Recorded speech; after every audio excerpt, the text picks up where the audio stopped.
Sementara itu, di sebuah villa mewah, Zakyong dengan puas berpikir bahwa Gavin pasti sudah berada di rumah sakit sekarang. Dia memeluk Xenia Stott, menikmati kemenangan tanpa menyadari mimpi buruk yang dia ciptakan sendiri. Sedang dalam perjalanan, saat menikmati euforia kemenangan, Zakyong tiba-tiba terkejut oleh suara ketukan pintu yang keras. Ibu Xenia keluar dengan marah, dengan keras, memarahi siapapun yang berani mengganggu kesenangan Tuan Muda Yong. Tetapi ketika pintu terbuka, dia tercengang, ketakutan melihat petarung Bio dan gerombolan preman yang tangguh. Tanpa penjelasan, Bio dengan kasar menyingkirkan wanita itu dan berteriak agar dia menyingkir, masih berusaha menjaga martabatnya. Ibu Xenia dengan keras memarahi Bio karena berani masuk tanpa sopan santun. Sebagai tanggapan, dia ditampar dengan keras. Dengan dingin, dia memerintahkannya untuk pergi. Menyaksikan pemandangan itu, Zakyong masih dengan polosnya memintanya, apakah pekerjaan yang diberikannya sudah selesai. Tuan muda yang sombong itu menyodorkan uang hadiah 200.000 dengan santai, seolah memberi untuk amal. Namun alih-alih menerima uang itu, ia tiba-tiba meluncurkan sambaran petir di punggungnya. Baik Zack maupun Xenia terkejut. Tuan muda itu berteriak panik, tidak mengerti mengapa dia dipukul. Mengabaikan pertanyaan itu, dengan dingin dia menunjuk Zack dan memerintahkan anak buahnya untuk menangkapnya. Segera para preman menyerbu, melancarkan hujan pukulan tanpa ampun ke arah Zack. Meskipun dipukuli habis-habisan, Zack masih berusaha bangkit, menggunakan uang dan kekuatan Dragon Corporation untuk mengancam.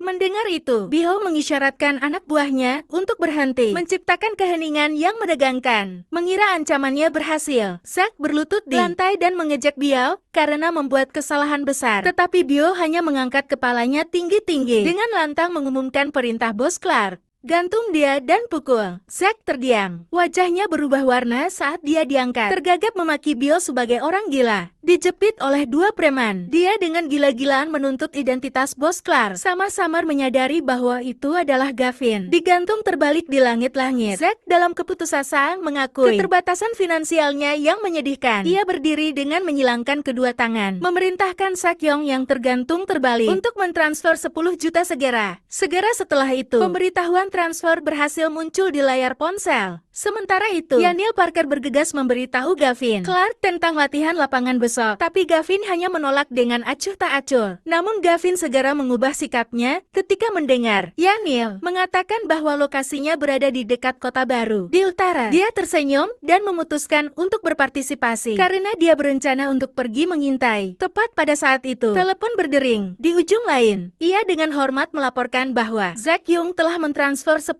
juta. Gavin mengkonfirmasi bahwa dia telah menerima uang itu. Setelah itu, Gavin melewati loket tiket lotre. Dia tiba-tiba teringat tiket lotre di sakunya dan berpikir dalam hati, jika dia menang, dia bisa membeli banyak persediaan untuk masa depan. Namun hasilnya adalah kekecewaan yang pahit. Gavin tertegun, tidak mengerti mengapa dia gagal. Meskipun mengingat nomor dari kehidupan sebelumnya dengan tepat, ia dengan cepat mengabaikan hipotesis efek kupu. Curiga ada kekuatan yang selangkah lebih maju darinya. Dengan tekad baja, Gavin berbalik dan pergi, bertekad untuk menemukan cara lain untuk mendapatkan banyak uang. Di lokasi pelatihan, sementara siswa lain berbisik-bisik, Gavin berdiri diam di tengah kerumunan. Tiba-tiba, Jolene Little dan Sharon Zeller menghalangi jalannya. Jolene dengan marah menanyainya, mengapa dia berani muncul di sini. Gavin hanya menyeringai dengan santai, bertanya mengapa dia tidak berani. Jolene segera menuduh Gavin tidak membayar utangnya, mengklaim bahwa mereka berdua harus bekerja sebulan penuh untuk melunasi utang sebesar 20.000. Untuknya menanggapi tuduhan itu, Gavin hanya menjawab dengan dingin bahwa itu tidak ada hubungannya dengannya. Jolene segera mengubah sikapnya, menggunakan kata-kata manis untuk membujuk Gavin agar membayar utangnya. Berjanji akan melakukan apapun yang dia inginkan. Sharon juga ikut serta, berbisik penuh arti bahwa jika dia memberi mereka 20.000, mereka tidak akan kembali ke asrama malam itu. Gavin tersenyum licin, membalikan keadaan dan meminta kedua gadis itu untuk meminjamkannya 40.000. Pertama, tertinggal Sharon. Zeller dengan marah meneriakkan ancaman ke punggung Gavin. Clark yang semakin menjauh. Segera setelah itu, Yanil Parker memanggilnya, menarik perhatian Gavin ke mata temannya yang bengkak dengan aneh. Yanil dengan sedih menjelaskan bahwa dia menangis untuk mencoba meyakinkan ayahnya tentang kiamat, tetapi gagal total. Gavin tersenyum nakal, ingin tahu bertanya tentang hasil drama itu. Yanil dengan dengan sedih. Bercerita ayahnya tidak hanya tidak percaya, tetapi juga marah memukulnya dengan tongkat besi, membuatnya benar-benar menangis karena kesakitan. Gavin menepuk bahunya untuk menghibur, menyarankan temannya untuk tidak berkecil hati karena menerima kenyataan yang mengerikan seperti itu membutuhkan waktu. Tepat pada saat itu, instruktur Ki Chang-dong dengan keras mengumpulkan semua siswa ke bus untuk berangkat. Di dalam bus menuju lokasi pelatihan, Gavin dan Yanil duduk bersama siswa lain.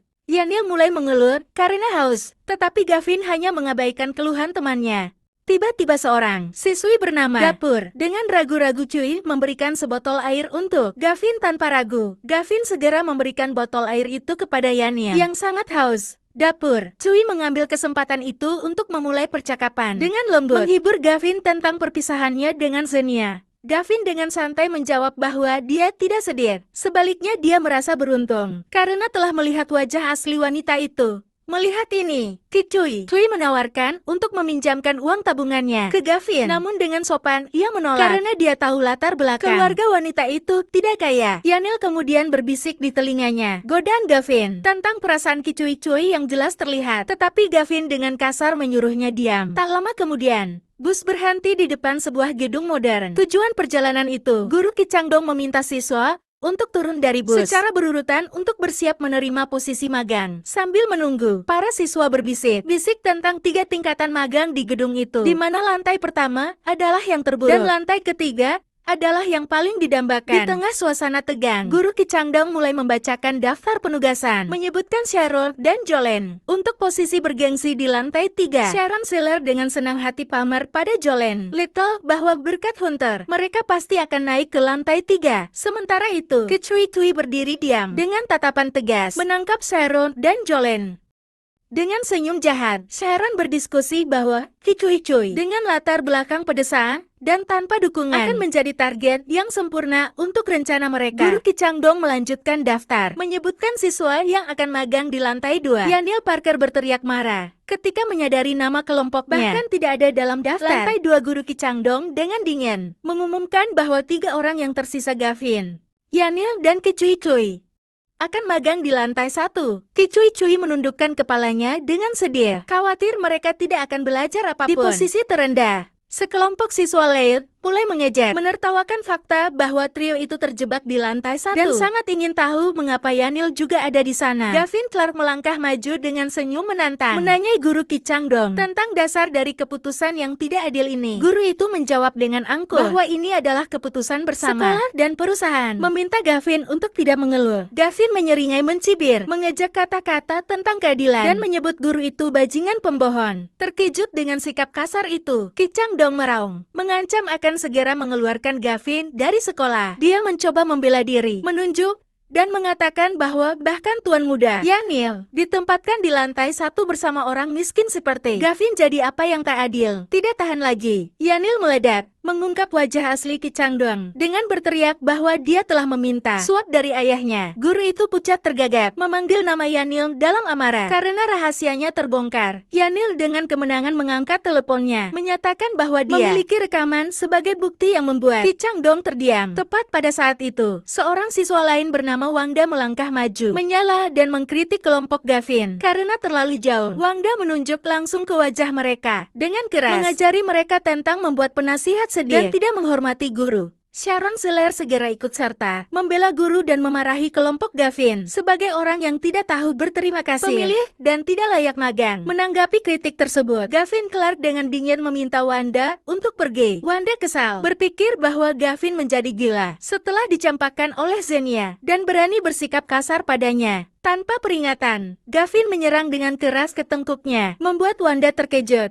Kemarahan meledak. Wanda meraung dan menyerbu untuk melancarkan pukulan ke arah Gavin, namun Gavin dengan mudah menangkap tinju lawannya hanya dengan satu tangan. Wanda sangat ketakutan, tidak percaya mengapa Gavin memiliki kekuatan yang begitu mengerikan. Gavin dingin dilancarkan 2 tembakan berturut-turut, mengingatkan bahwa dia telah menyuruh Wanda untuk pergi. Ketakutan Wanda buru-buru meminta bantuan guru. berteriak bahwa Gavin sudah gila. Gavin melancarkan tendangan petir dengan tegas menjatuhkan Wangga ke tanah. Guru Ki Changdong segera melerai, menggunakan posisinya sebagai guru untuk memerintahkan Gavin berhenti dan meminta maaf. Sebagai tanggapan, Gavin berbalik dan menampar wajah guru itu dengan keras, mempertanyakan otoritasnya. Menyaksikan pemandangan itu, Yanil, Parker bersorak dan bersorak aksi. Temannya kerumunan siswa di sekitar tertegun. Tidak percaya, Gavin berani menyerang. Bahkan seorang guru, sambil memegangi pipinya yang bengkak dan merah. Ki Changdong mengancam akan memecat Gavin dari program magang. Gavin sama sekali tidak peduli, langsung melayangkan satu pukulan lagi dan memperingatkan akan memukulnya sampai mati jika dia masih mengoceh. Meninggalkan Wangda dan Ki Changdong terbaring pingsan di tanah. Gavin memanggil Yanil untuk pergi bersama. Yanil menoleh dengan cemas, menanyakan rencana Gavin untuk Ki Cui Cui. Gavin tersenyum, berbalik dan mengundang Ki Cui Cui yang tampak malu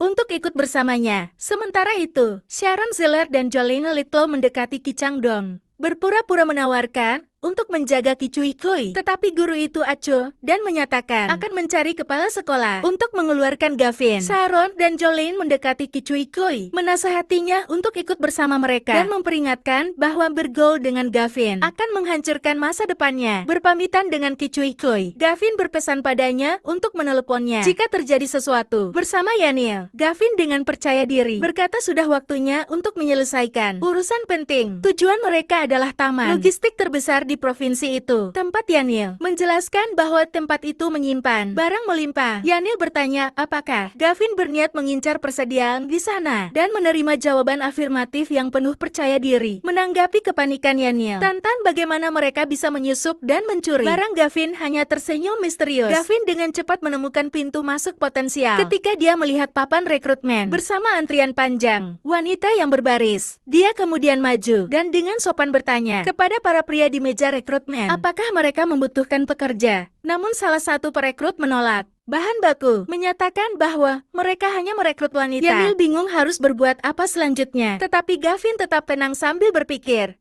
Gavin mendapatkan rencana, baru menyuruh Yanil kembali mencari dan membawa Ki Cui Cui ke sana.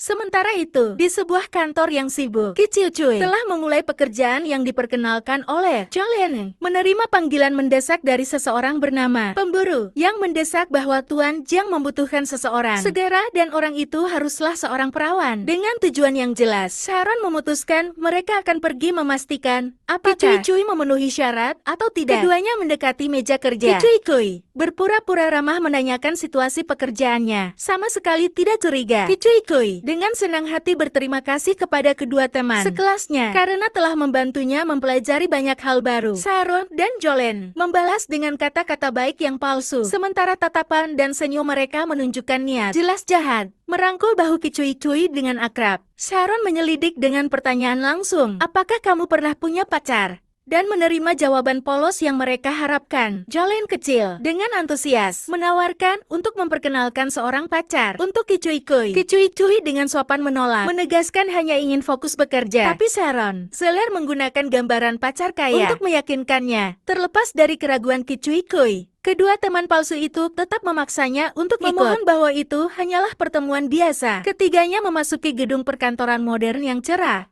Begitu tiba, Ki Cui Cui masih berusaha menolak, tapi Sharon dan Jolene dengan gembira mengumumkan bahwa mereka telah sampai dan memuji seorang pria bernama Jiang. Jolene dengan resmi memperkenalkan Ki Cui Cui kepada Tuan Jiang, pria yang membelakangi mereka. Tuan Jiang berbalik, memperlihatkan senyum mesum saat menilai penampilan polos Ki Cui Cui. Diam-diam memuji keandalan makelar bernama Hunter. Sharon dengan kejam mengungkapkan kebenaran pahit. Tuan Jiang adalah pacar yang mereka maksud, membuat Ki Cui Cui terdiam karena ngeri. Merasa sangat puas, Tuan Jiang memerintahkan Sharon dan Jolene untuk mengambil upah mereka sebesar 30.000 yen masing-masing. Dengan senyum licin, Sharon mengucapkan selamat bersenang senang kepada Tuan Jiang, lalu berbalik pergi, meninggalkan Ki Cui Cui yang berusaha menahan mereka dengan putus asa. Pintu tertutup rapat, mengunci Ki Cui Cui di dalam ruangan bersama sang predator. Tuan Jiang mendekat dari belakang, memberikan tawaran menjijikkan bahwa dia akan menerima lebih banyak uang jika melayaninya dengan baik. Mundur ketakutan, Ki Cui Cui mengangkat ponselnya, mengancam akan menelepon polisi jika dia tidak membiarkannya pergi. Pria itu tertawa menghina, mengejek bahwa tim keamanan di sana semuanya adalah anak buahnya. Terpojok memohon ampun dengan gemetar. Memohon, agar dia hanya ingin bekerja dengan tenang. Tuan Jiang dengan marah mengayunkan tangan, menepis ponsel dari tangannya dengan kasar. Dia mendekat, menyatakan dengan suara serak bahwa begitu seorang wanita melangkah masuk ke pintunya, tidak ada yang bisa keluar dalam keadaan utuh. Di tengah keputusasaan, ponsel yang terlempar di lantai tiba-tiba menyala, menampilkan panggilan masuk dari Gavin.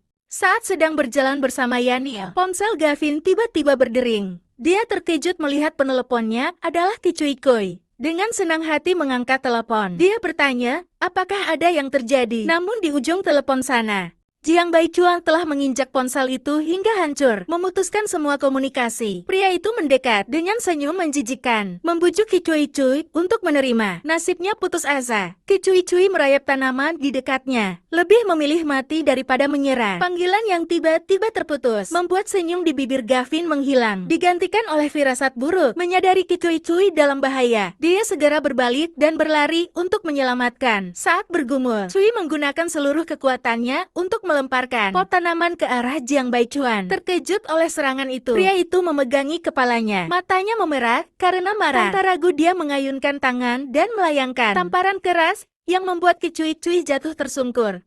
Sementara itu, Gavin dan Yanil telah tiba di lokasi, namun dihentikan oleh seorang petugas keamanan di pintu. Yanil segera membentak petugas keamanan itu, karena berani menghalangi jalan, membuatnya terkejut, tidak ingin membuang waktu. Gavin dengan dingin menyingkirkan petugas keamanan itu, dan masuk ke dalam. Dia dengan cepat menentukan lokasi, Kicuicui dan memerintahkan Yanil untuk langsung naik ke lantai 3. Petugas keamanan itu buru-buru mengejar, memohon agar tuan muda tidak mengganggu tuan yang sedang sibuk dengan urusan penting. Gavin berbalik, tatapannya setajam pisau, menyatakan sesuatu yang membuat petugas keamanan itu terdiam. Aku adalah ayah dari Jiang Baichuan. Dia benar-benar bingung dengan klaim yang tidak masuk akal dari orang itu. Mata Gavin memancarkan tatapan dingin, tidak mengizinkan siapapun menghalangi jalannya. Akhirnya menyadari ada sesuatu yang tidak beres. Petugas keamanan itu buru-buru mencabut pentungan dan berteriak meminta bantuan. Ketika pintu lift terbuka di lantai 3, konfrontasi akan segera dimulai. Saat langkahnya keluar, Sharon Zeller dan Jolene dihadang oleh Gavin, tepat ketika mereka sedang senang membicarakan bagaimana Jiang Baichuan bersenang-senang dengan Kicuicui. Keduanya terkejut saat mengenali orang di depan mereka. Jolene tergagap bertanya, mengapa Gavin ada di sini? Mengabaikan keterkejutan mereka, Gavin bertanya dengan suara serak, dingin dan tegas, di mana Kicuicui? Sharon dengan cepat mendapatkan kembali sikap angkuhnya, mendongak dan bertanya, mengapa orang yang tidak berkepentingan seperti dia berani ikut campur dalam masalah ini? Kesabaran Gavin sudah habis. Dia mengulangi pertanyaan itu sekali lagi. Tatapannya seolah ingin membakar lawan. Sharon tetap keras kepala, menunjuk wajah Gavin dan dengan keras memperingatkannya untuk tidak membuat keributan. Tanpa kata-kata yang tidak perlu, tamparan keras dari Gavin membuat Sharon terhuyang. Menyaksikan temannya jatuh tersungkur, Jolene berteriak ngeri. Gavin berani bertindak demikian kejamnya. Sesaat, Jolene juga mengalami nasib yang sama, dengan tamparan yang membuat kacamatanya terlepas. Berdiri tegak di depan dua pelaku kejahatan yang tergeletak di lantai. Gavin mengulangi pertanyaan itu untuk ketiga kalinya. Suaranya tanpa emosi sedikit pun. Benar-benar takluk. Sharon dengan gemetar menunjuk ke arah sebuah ruangan, mengakui bahwa Kicuicui ada di dalam bersama. Meskipun begitu, Sharon masih mencoba menyelamatkan diri dengan mengancam Gavin tentang kekuasaan. Mengabaikan peringatan yang tidak berarti itu, Gavin melayangkan tendangan secepat kilat yang menghancurkan pintu kayu. Di dalam pemandangan, Cui yang dikuasai oleh Jiang Baichuan, dia berteriak minta tolong dengan putus asa. Sementara pria itu menggeram menyuruhnya pergi. Gavin dan Yanil menyerbu masuk. Aura pembunuh memancar dari Gavin saat dia memerintahkan bajingan itu untuk melepaskan gadis itu. Percaya diri dengan statusnya, Jiang Baichuan menunjuk wajah Gavin dengan sombong bertanya, apakah dia tahu siapa yang sedang dia hadapi? Secepat kilat, Gavin mencengkeram erat jari yang menunjuk. Itu membuat senyum puas. Jiang Baichuan membeku. Suara retakan yang mengerikan terdengar. Gavin mematahkan jari pria itu tanpa ragu. Jeritan kesakitan merobek udara, memegang tangannya yang cacat. Jiang Baichuan menjerit histeris. Panik memanggil petugas keamanan. Gavin melayangkan tendangan keras ke wajah, mendesis bahwa bajingan seperti dia pantas mati. Segera setelah itu, dia buru-buru berbalik untuk menopang. Dengan cemas menanyakan keadaannya. Pintu terbuka. Sekelompok petugas keamanan menyerbu masuk. Dengan agresif, komandan yang memegang pentungan berteriak keras. menanyakan siapa yang berani membuat onar. Melihat bala bantuan, Jiang segera menunjuk ke arah Gavin dan Yanil. Dengan gila, memerintahkan petugas keamanan untuk memukuli mereka sampai mati. Dari jauh Sharon Zeller senang berpikir Gavin pantas dipukuli sampai mati. Sementara Jolene diam-diam berpikir si bodoh ini tidak tahu tokoh sekuat apa yang telah ia provokasi. Namun seorang petugas keamanan tiba-tiba terlempar ke belakang, menabrak langsung kedua gadis yang sedang bersorak itu. Sharon sangat ketakutan ketika melihat seluruh pasukan keamanan telah dilumpuhkan. Tergeletak tak bergerak di koridor, Gavin berdiri tegak di depan Jiang, membuat pria itu takut dan tergagap bertanya, apalagi yang dia inginkan. Dengan tatapan sedingin es, Gavin menyatakan akan membuat pria itu tidak akan pernah bisa memikirkan wanita lagi. Setelah mengatakan itu, dia langsung tendang tanpa ampun ke selangkangan Jiang Baichuan, diiringi suara tulang patah yang mengerikan. Gavin dengan dingin berbalik dan pergi, mengabaikan jeritan menyedihkan karena rasa sakit yang luar biasa. Di belakangnya, tatapan merah menyala penuh niat membunuh. Kini tertuju lurus ke arah Sharon dan Jolene yang terdiam kaku. Keduanya gemetar ketakutan. Buru-buru beralasan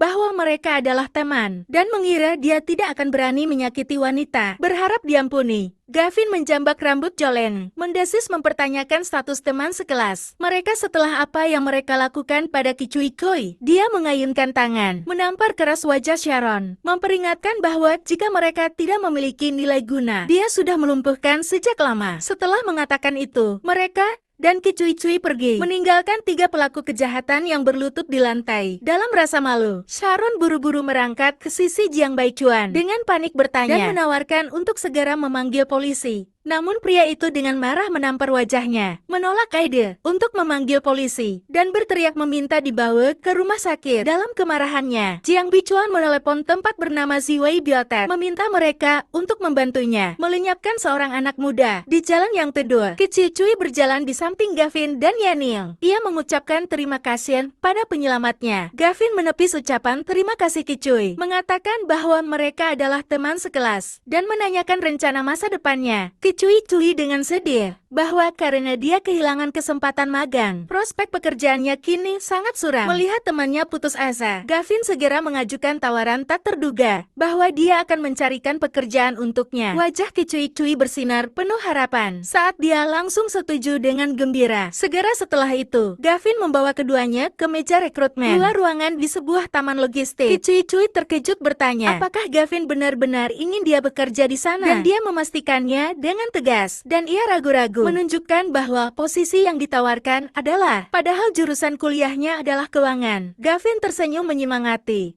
menegaskan bahwa semua pekerjaan itu berharga dan dia bisa bersinar di mana saja. Itu tampak tidak sabar, mengetuk jam tangannya dan mendesak mereka untuk segera mengambil keputusan. Gavin dengan lembut mendorong Kicui ke depan, mendesaknya untuk segera mendaftar, dan dia menurutinya. Setelah dia menyelesaikan prosedur, Gavin dan Yanil melambaikan tangan perpisahan, berjanji akan mengunjunginya dalam beberapa hari. Dalam perjalanan pulang, Yanil berkomentar bahwa hanya gadis polos seperti Kicui yang mau menerima pekerjaan sebagai penjaga keamanan. Meskipun dia adalah mahasiswa keuangan yang cemerlang, Gavin hanya tersenyum penuh makna, membalas bahwa kepolosan itulah yang membantunya mendapatkan. Setelah semuanya beres, Gavin memberitahu Yanil bahwa sudah waktunya mereka kembali. Namun langkah kaki keduanya tiba-tiba terhenti ketika moncong pistol dingin menempel di belakang leher Gavin. Disertai perintah, jangan bergerak. Gavin dan Yanil terkejut menyadari bahwa mereka telah dikepung oleh sekelompok pria berjas hitam. Dan Gavin mengenal mereka sebagai anak buah Lois. Salah satu anak buah menyatakan bahwa 3 hari telah berakhir. Sekarang tubuh mereka milik Lois, dan mereka datang untuk membawa mereka mengambil organ.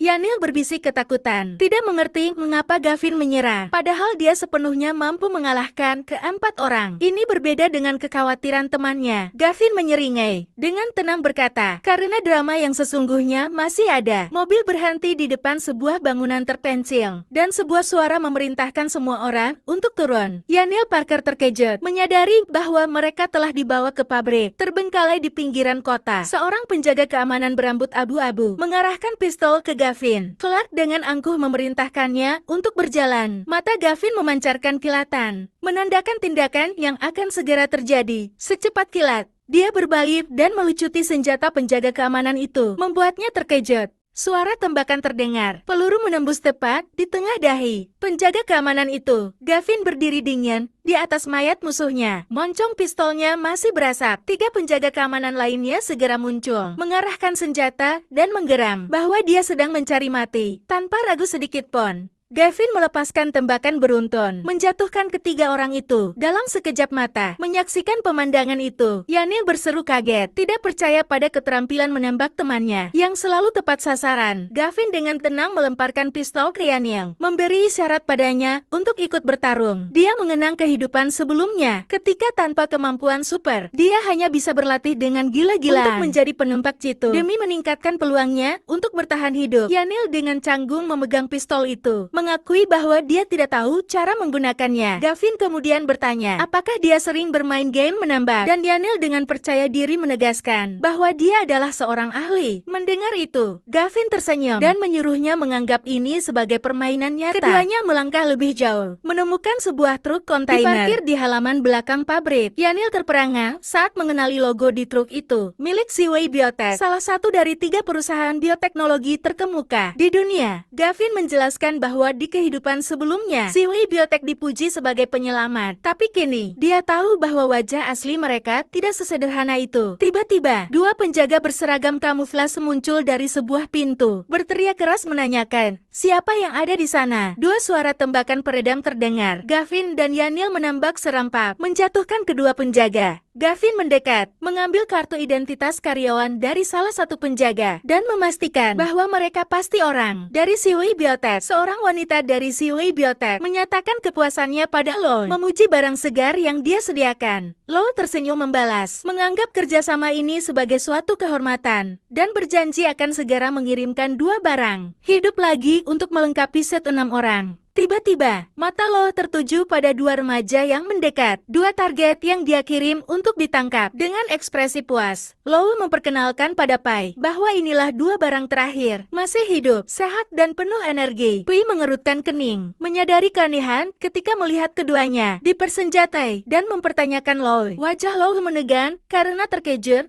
ketika Gavin tanpa peringatan langsung mengarahkan pistol ke arahnya. Suara tembakan terdengar. Gavin menarik pelatuk dengan tatapan dingin dan tegas. Peluru menembus tepat di lutut Loy, membuatnya berlutut kesakitan dan berteriak, memerintahkan anak buahnya untuk menangkap mereka. Gavin dengan tenang berdiri di tengah hujan peluru. Tembakan tepatnya menjatuhkan 4 penjaga keamanan Loy. Dalam sekejap mata, Pui berseru ketakutan melihat keterampilan menembak Gavin yang mengerikan. Sementara Loy masih berteriak kesakitan, mendesak semua orang untuk menyerang. Gavin memberi isyarat pada Yanil untuk tetap di tempat. Dia sendiri terus menembak. Jatuh lebih banyak musuh. Lo menggeram gila bahwa belum pernah ada yang berani membuat masalah di wilayah kekuasaannya dan memerintahkan anak buahnya untuk menghancurkan kedua penyusup itu. Dengan gerakan luwes, Gavin bergerak sambil menembak jatuh 3 penjaga keamanan lagi dengan 2 pistol di tangannya. Para penjaga keamanan yang tersisa panik ketika melihat Gavin muncul di atas kontainer dengan kecepatan yang tak terbayangkan. Mereka menembak untuk menghentikannya. 2 penjaga keamanan yang baru saja dijatuhkan, jatuh dari ketinggian, tepat di depan Pai, membuatnya terkejut dan mundur. Di tengah medan pertempuran yang dipenuhi mayat, Gavin dan Yanil perlahan mendekat, membuat Pai gemetar dan bertanya, apa yang mereka inginkan? Gavin mengarahkan pistolnya, tatapannya tajam dan dingin, menanyakan kembali, seharusnya saya yang menanyakan itu pada kalian. Apa yang kalian inginkan? Lo meskipun terluka, masih berusaha bersikap sombong mendesis, bertanya dari mana bocah seperti Gavin mendapatkan hak untuk mengetahui urusannya. Tanpa ragu sedikit pun, Gavin kembali menembak. 1 peluru lagi menembus bahu Loy, memadamkan kesombongan pria tua itu. Asap pistol masih mengepul di moncongnya. Gavin menatap lurus ke arah Lo dengan ekspresi tanpa emosi dan menantang. Coba ulangi lagi. Saya mendengarkan. Meskipun sudah berlutut dengan luka di bahunya, Lo masih menggeram mengancam. Gavin menyatakan bahwa dia bukan orang yang mudah diintimidasi. Gavin dengan dingin menoleh ke Yanil. Parker yang terkejut dan memberikan perintah kejam bunuh dia. Tidak goyah sedikit pun saat mengulangi permintaannya, memaksa sahabatnya menghadapi kenyataan pahit. Dengan marah, Law mengeluarkan pistol, menggeram bahwa siapapun yang berani melawannya akan masuk neraka. Mengikuti perintah Yanil, memejamkan mata dan menarik pelatuk dalam kepanikan. Suara tembakan yang memekakan telinga terdengar. Lu tertegun, matanya melotot tak percaya saat sebuah lubang peluru muncul tepat di tengah keningnya, berdiri di atas tubuhnya. Yanil gemetar melihat pistol di tangannya, menyadari dengan ngeri bahwa dia baru saja merenggut nyawa seseorang. Gavin bahkan tidak melirik mayat itu, menoleh ke wanita berambut pirang itu dan berkata bahwa dibandingkan dengannya, Law hanyalah orang yang tidak berguna. Di depan Piyang, dia menyeringai sinis, melontarkan ejekan arogan bahwa dia bisa memanggilnya ayah. Kemarahan membara di wajah Pei atas kekurangajaran orang asing itu.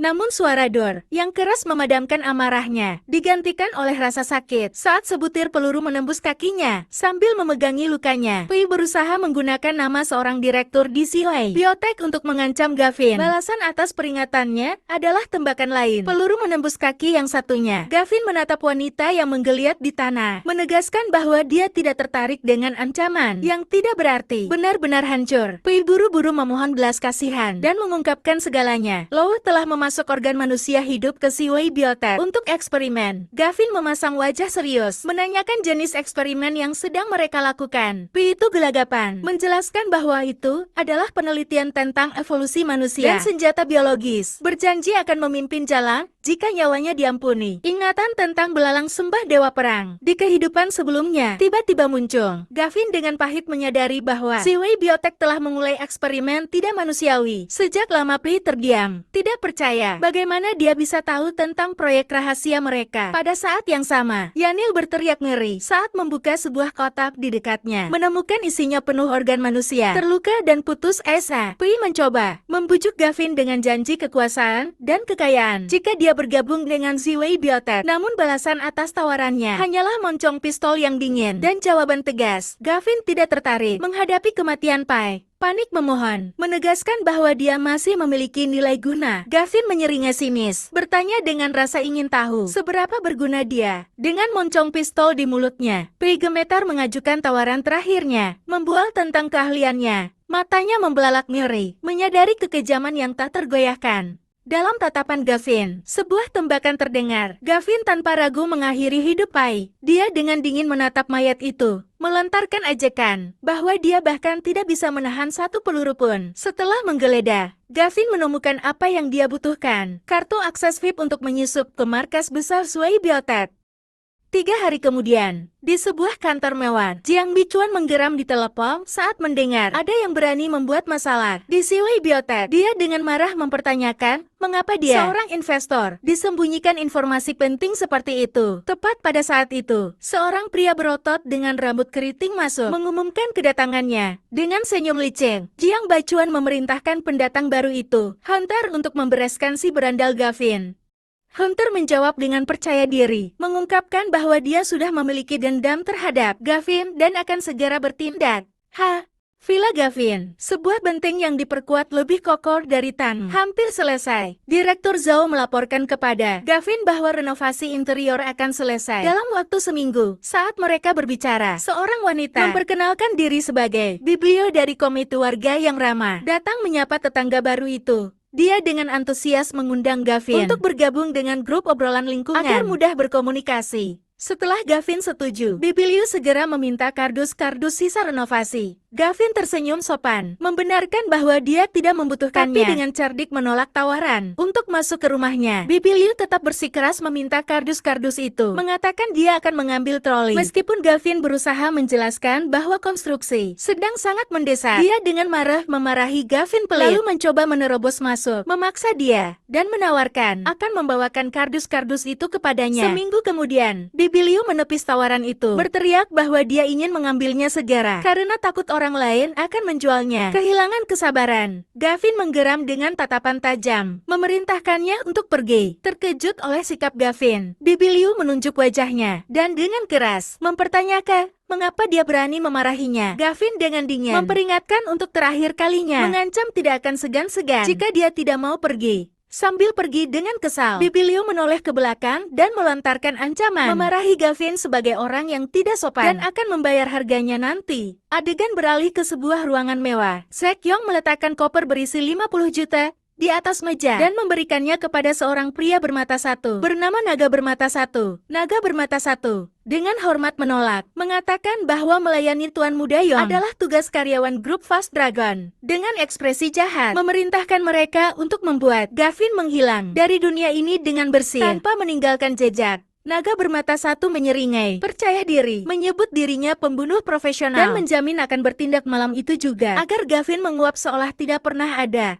Zack Yong berdiri di sana, mengawasi punggung para pembunuh saat mereka pergi untuk menjalankan misi. Dia tersenyum gila, puas bahwa Gavin tidak tahu kekuatan mengerikan yang dipegang Zack Yong. Malam tiba, salah satu pembunuh bertanya saat mereka mendekati sebuah hotel mewah. Bawahan berambut abu-abu yang berdiri melapor pada Naga Bermata Satu bahwa Gavin berada di kamar presiden hotel ini. Naga Bermata Satu memerintahkan seluruh kelompok untuk mengikuti, waspada terhadap setiap gerakan dan tidak membiarkan target melarikan diri. Sementara itu, Gavin sedang bersantai di sofa, puas karena semuanya sejak dia bereinkarnasi berjalan sesuai rencana. Dia tersenyum percaya diri, diam-diam memikirkan langkah terpenting yang akan terjadi dalam 3 hari ke depan, sebuah langkah yang akan menentukan keberhasilan seluruh rencana. Tiba-tiba telinganya sedikit bergerak, matanya menjadi tajam saat mendengar suara aneh dari luar. Di luar pintu, Naga Bermata Satu diam-diam mengeluarkan pistolnya. Setiap langkah kaki pembunuh itu terdengar mematikan. Gavin Clark menyeringai. Ini adalah orang yang dikirim oleh Zack Yong dan memutuskan untuk bermain-main sebentar. Mendengarkan dari balik pintu, dia tidak hanya mengetahui rencana mereka, tetapi juga terkejut menyadari bahwa ada 2 kelompok mendekat secara bersamaan. Sementara itu di koridor, Hunter memimpin anak buahnya, memperingatkan mereka untuk tidak meremehkan karena target kali ini tidaklah sederhana. Seorang anak buah berambut abu-abu menyeringai, memamerkan senjata yang telah disiapkan dengan cermat dan meyakinkan Hunter bahwa kali ini mereka akan berhasil. Dengan wajah dingin, Hunter memberi perintah tegas. Target harus dipukuli sampai mati. Lalu potong salah satu telinganya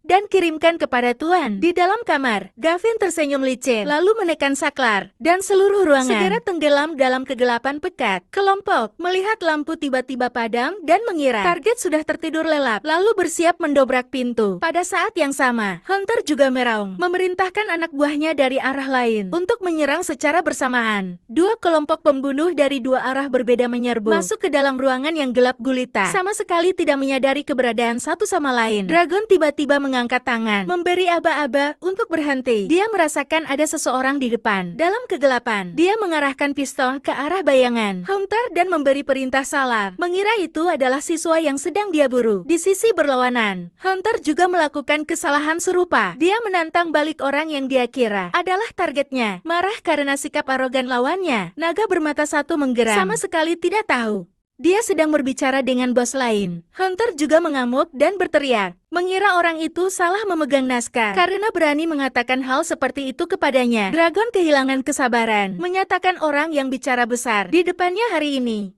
pasti akan mati. Hunter juga mengira bocah ini terlalu sombong, berani bertingkah seperti pemburu. Lalu dia berteriak memerintahkan untuk menghabisi. Hampir sesaat, On Ayat Dragon juga serempak, memerintahkan anak buahnya untuk membunuh musuh. Baku tembak kacau meletus dalam kegelapan. Peluru berterbangan ke segala arah saat 2 kelompok pembunuh itu saling menembak dengan gila-gilaan. Anak buah Dragon berteriak panik, melaporkan bahwa target memiliki bala bantuan dan mendesak rekan-rekannya untuk mengeluarkan senjata. Anak buah Hunter juga berteriak ketakutan bahwa musuh memiliki banyak pendukung. Lalu dengan gila-gilaan memerintahkan untuk terus menembak. Di tengah suara tembakan yang bergema, Gavin Clark tersenyum puas, berpikir dalam hati, biarkan orang-orang bodoh itu memainkan permainan mereka sendiri. Setelah pertempuran, On Ayat Dragon terengah-engah, bersandar di pintu, dan dengan bangga menyatakan mengalahkan semua musuh. Namun ketika lampu menyala, Hunter tergeletak di lantai, terkejut menyadari Dragon berdiri di antara tumpukan mayat. Apa yang sedang dia lakukan di sini? Warna Dragon juga terkejut saat mengenali Hunter, Walsh dari kota barat, dan keduanya meraung bahwa mereka berdua datang ke sini untuk membunuh Gavin. Dalam kemarahan, saat menyadari kedua kelompok telah ditipu, dan Gavin mungkin sudah kabur jauh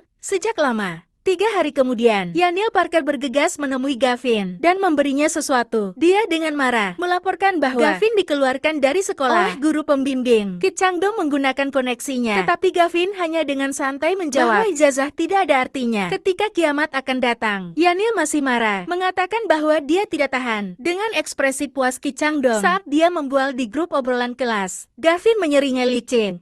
Dengan percaya diri dia punya cara untuk menghadapi guru itu. Di grup obrolan, Kit Changdong senang mengumumkan keputusan untuk melepas Gavin dan Wangga segera ikut-ikutan. Sementara guru itu terus memprovokasinya. Gavin menyipitkan matanya saat membaca pesan-pesan OJK dan tantangan di layar ponsel. Sebagai balasan, dia hanya mengirimkan emoji jari tengah kepada Kit Changdong disertai pesan singkat bodoh. Merasa terhina, Kit Changdong mengamuk dan mengancam bahwa Gavin akan menyesali perbuatannya. Saat Gavin melancarkan serangan balik mematikan, mengirimkan pesan panjang yang menuduh Kit Changdong memiliki hubungan terlarang dengan istri kepala sekolah. Dengan jelas menyebutkan lokasi dan waktu kencan mereka. Yanil Parker ternganga, kaget mendengar informasi mengejutkan itu. Buru-buru bertanya kepada Gavin, bagaimana dia bisa tahu hal ini? Gavin diam-diam teringat di kehidupan sebelumnya. Ketika kiamat terjadi dan moralitas runtuh, kerjakan sendiri, yang menceritakan semua rahasianya kepadanya di grup obrolan. Kit Changdong sangat panik, meminta administrator untuk segera membubarkan grup dan mengancam siapapun yang berani menyebarkan informasi. Melihat itu, Yanil tertawa senang dan menyatakan akan mengunggah percakapan ke forum sekolah untuk membongkar kedok guru itu. Setelah semuanya beres, Gavin dengan tenang mengajak Yanil untuk mengurus hal penting lainnya, membuat temannya itu kebingungan. Gavin bertanya tentang ayah Yanil yang masih tidak percaya peringatannya, dan temannya itu dengan sedih mengakui bahwa ayahnya akan mengirimnya ke rumah sakit jiwa. Gavin menenangkan temannya, berjanji bahwa setelah urusan penting ini selesai, dia akan pergi bersama Yanil menemui ayahnya agar semuanya menjadi jelas. Malam tiba, keduanya memasuki sebuah permukiman yang tenang. Sesampainya di sana, Yanil menunjukkan keraguan,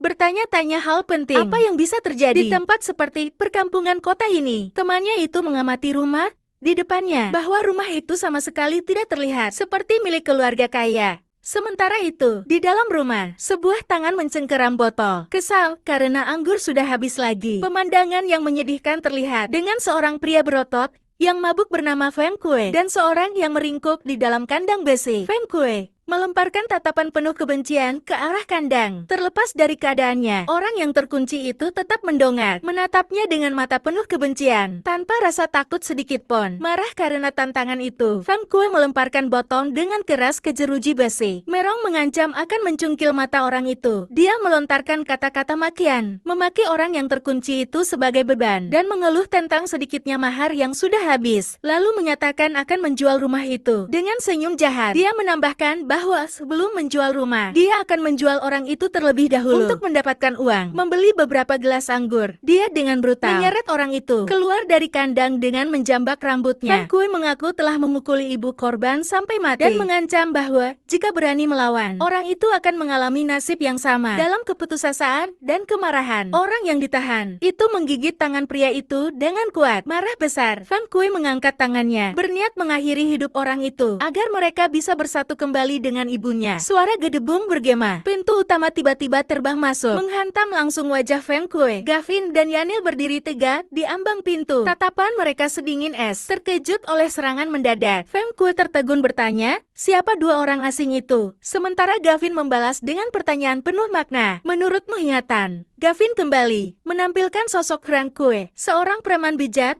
yang telah mendapatkan kekuatan spesial dan pernah dipuja sebagai pahlawan nasional. Namun kemudian, gambaran pahlawan itu runtuh, mengungkap kebenaran kejam ketika Frankie menggelapkan bantuan, membiarkan jutaan orang mati kelaparan dan kedinginan. Meskipun begitu, Feng Kuei di kehidupan sebelumnya juga tidak berakhir. Baik dia mati di mulut iblis es, dan semua persediaan yang dia kumpulkan ikut lenyap. Bersamanya kembali ke kenyataan. Gavin melihat orang yang rambutnya dijambak oleh Feng Kuei dan menyadari keberadaan seorang gadis kecil yang belum pernah dia dengar di kehidupan sebelumnya. Feng Kuei dengan angkuh mengira keduanya adalah pedagang manusia, lalu tanpa malu-malu menawarkan harga untuk gadis kecil yang sedang disiksanya. Tak bisa menolak. Amarahnya Yanil menunjuk langsung ke wajah Feng Kuei dan berteriak bahwa dia adalah seorang binatang buas. Dia menekankan hinaan itu menegaskan bahwa perilaku Feng Wei bahkan lebih buruk dari binatang. Dengan marah, preman itu mengira seorang pedagang manusia seperti Yanil tidak berhak menghakiminya. Yanil dengan tegas menyangkal tuduhan tak berdasar dari preman itu. Kehabisan kesabaran, Feng Kui meraih sebotol anggur, mengancam akan memecahkan tengkorak pemuda yang berani melawannya. Suara tembakan yang memekakan telinga terdengar. Feng Kui menjerit kesakitan saat peluru menembus kakinya. Yanil dengan dingin memegang pistol yang masih berasap, sementara Gavin berdiri di sampingnya, tersenyum memuji kemampuan temannya. Preman itu berlutut di lantai, memegangi lukanya yang berdarah, dan bertanya dengan suara serak identitas orang. Orang asing itu menodongkan pistol langsung ke Franco. Yanil menyatakan tidak akan pernah memaafkan bajingan seperti dirinya. Tiba-tiba gadis kecil yang ditahan itu bangkit menggunakan pecahan botol untuk menusuk kepala Franco dengan kuat, membuat Yanil terkejut. Baik Gavin maupun Yanil terdiam melihat tindakan gadis kecil itu yang tegas dan penuh kebencian. Franco memegangi kepalanya yang berlumuran darah, berbalik menatap korbannya dengan mata gila saat menyadari dirinya baru saja diserang. Tanpa ragu sedikit pun, gadis kecil itu terus mengayunkan botol, memberikan pukulan telak lainnya ke kepala. Frankie jatuh tersungkur ke lantai, hanya sempat mengucapkan ancaman lemah. Sementara gadis kecil itu berdiri di sana. Tangannya masih menggenggam erat senjatanya. Mata gadis kecil itu memancarkan kebencian yang mendalam, mengangkat tinggi pecahan botol, bersiap melampiaskan amarah yang telah lama terpendam. Gadis kecil itu menyerang musuhnya dengan gila. Ketika Yanil hendak menghentikannya, Gavin segera menahan temannya. Gavin diam-diam mengamati, berpikir dalam hati bahwa inilah ledakan kebencian, dan jika dihentikan sekarang, hidup gadis kecil itu akan hancur total. Tangan gadis kecil itu gemetar, mencengkeram erat leher, botol pecah yang berlumuran darah, senjata yang baru saja digunakan untuk menghabisi penyiksanya. Setelah amukan itu, gadis kecil itu berdiri membeku, menatap pria yang tergeletak, tak bergerak dalam genangan darah di lantai. Yanil berseru ngeri bahwa Feng Kui sudah mati, tetapi Gavin hanya menjawab dengan dingin bahwa orang seperti dia pantas menerima itu. Gavin menyuruh Yanil untuk membawa gadis kecil itu, membersihkan dan menghiburnya, sementara dia sendiri bersiap untuk peristiwa yang akan segera terjadi. Sendirian di atap, Gavin mendongak ke langit malam, di mana hujan turun. Meteor yang megah mulai berjatuhan ke bumi. Dengan mata berapi-api, dia menyadari bahwa ini adalah kesempatan terbesar sebelum kiamat tiba. Gavin merentangkan kedua tangannya, menerima aliran energi murni dari jejak meteor. Tubuhnya mulai memancarkan cahaya emas cemerlang. Wajahnya berseri-seri dengan kegembiraan yang luar biasa. Saat dia menyatakan telah berhasil sumber kekuatan yang besar melayang di antara ruang dimensi yang luas. Gavin terkejut, menyadari bahwa dia telah memperoleh kemampuan ruang yang besar, cukup untuk menyimpan persediaan untuk hari kiamat. Kembali ke atap, suara aneh membuatnya menoleh. Matanya menjadi waspada, melihat ke bawah dari ketinggian. Gavin sedikit terkejut melihat sebuah mobil polisi sudah terparkir tepat di bawah gedung. Sementara itu, seorang pria botak yang diborgol sedang menunjuk ke polisi, menyatakan bahwa inilah tempat Feng Wei berjanji akan menjual seorang gadis kepadanya. Petugas polisi yang memimpin segera mencabut pistolnya, memerintahkan seluruh unit untuk bersiap menyerbu apartemen. Setelah mandi bersih, gadis kecil dengan rambut hitam dan mata biru kehijauan itu berdiri diam. Wajahnya tenang namun masih memancarkan kesedihan. Yanil dengan senang hati berkomentar untuk Gavin bahwa gadis kecil itu terlihat sangat lucu. Setelah dirawat, Gavin tiba-tiba mengumumkan bahwa polisi sudah di luar. Yanil segera panik tentang mayat dan pistol yang masih ada di dalam rumah. Namun Gavin tetap sepenuhnya percaya diri, menyatakan bahwa jika sebelumnya mereka harus melarikan diri, sekarang ceritanya sudah sangat berbeda. Di depan mata Yanil yang tertegun, tubuh Feng Ke menghilang, menjadi partikel cahaya yang tak terhitung jumlahnya, lalu lenyap tanpa jejak. Tepat pada saat itu, pintu didobrak. Pasukan polisi menyerbu masuk, menodongkan senjata, dan berteriak keras, meminta semua orang untuk diam. Petugas polisi komandan menodongkan pistolnya lurus ke depan, bertanya dengan nada serius, "Siapa Feng Wei?" Menghadapi polisi, pelanggan yang diborgol itu buru-buru menyatakan bahwa Feng Wei tidak ada di sini. Petugas polisi komandan bertanya dengan nada berat, mempertanyakan kehadiran Gavin dan Yanil di TKP. Gavin dengan ekspresi wajah yang anehnya tenang, tersenyum memperkenalkan dirinya sebagai sepupu jauh yang datang mengunjungi gadis kecil itu. Sementara itu, Yanil tergagap, menjelaskan bahwa dia hanya teman sekolah yang keringat membasahi wajahnya di depan moncong pistol yang gelap. Seorang petugas polisi lain merendahkan diri, menggunakan nada lembut untuk menanyakan nama gadis kecil yang ketakutan itu. Gadis kecil itu mengangkat mata beningnya dengan lembut menjawab bahwa namanya adalah Sixi. Petugas polisi itu kemudian berbalik, bertanya kepada Sixi, apakah dia benar-benar mengenal pemuda yang mengaku sebagai kerabatnya itu. Tanpa ragu sedikit pun, Sixi dengan tegas membenarkan Gavin adalah sepupunya. Sesuatu yang pernah dikatakan ibunya. Percaya pada kesaksian itu, petugas polisi berpesan kepada kelompok itu untuk segera melapor jika ada petunjuk tentang Feng Kuei, lalu mundur. Ketika pintu tertutup, Yanil baru menghela nafas lega. Senang karena telah lolos dari bahaya dan mendesak semua orang untuk segera pergi. Tiba-tiba Sixi dengan lembut menarik baju Yanil, membuat dia memperhatikan keberadaan gadis kecil itu. Yanil tersadar, khawatir bertanya-tanya. Sekarang setelah penculiknya mati, kemana masa depan Sixi akan pergi? Gavin dengan tenang berbalik, dengan lembut menawarkan Sixi untuk ikut bersama. Mata Sixi bersinar dengan secercah harapan. Gadis kecil itu mengangguk setuju. Yanil juga menyarankan untuk merawat gadis kecil itu. Dan dia setuju dengan syarat. Sixi bukan seorang parasit. Ia kemudian meminta Sixi sebuah pertanyaan yang sangat praktis.